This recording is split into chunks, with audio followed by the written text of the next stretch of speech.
there, welcome back to a brand new video where today we're talking about a future update regarding the achievement system for Xbox One and Xbox 360. Microsoft has teased us with something which could be happening sometime soon, could be announced at Gamescom in the next couple of weeks, but pretty much this update is to try and celebrate players who have great gamer score and players who don't have great gamer score. And you're like, Matt, but why should we celebrate the guys with low gamer score versus the guys with high gamer score? Well, if you think about it, you might fall in this category that, like me, for example, I only play like a few games a year. Well, I'm trying to play more games for you guys.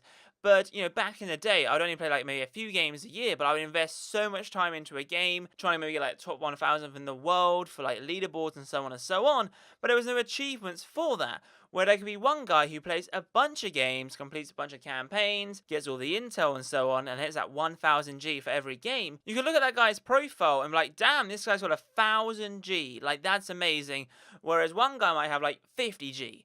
Now, what Xbox want to do is they want to try and help celebrate both players, both scenarios. So that one guy who's doing really well in gamer score, but one guy who's also doing very in the game where achievements don't really show his worth. For example, what Microsoft want to do is if someone is like a high competitive player, like one of the best players in the world, but has a low gamer score, how could we celebrate his achievement by becoming one of the best players in the world or by his achievements in the game? So Microsoft want to change it the way it looks. It's going to be quite interesting depending on like what they do and stuff.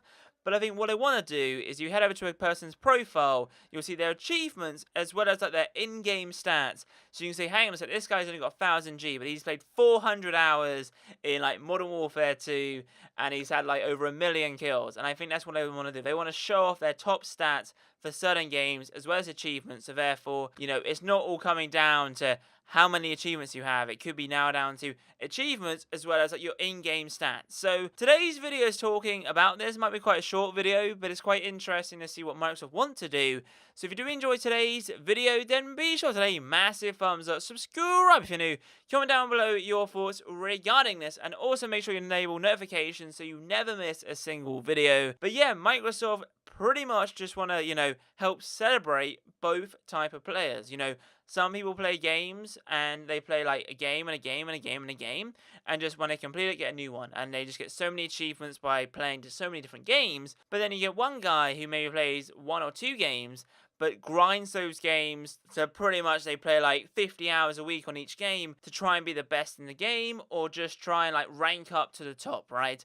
And there's no way to say, hey, this guy is number 1 on your profile on the gamer score. So Microsoft want to say, hey, this guy doesn't have the best gamer score in the world. He might do, but he might not. Most people who only play 1 or 2 games, technically they're gonna have less gamer score than some guy who plays like 20 games a year.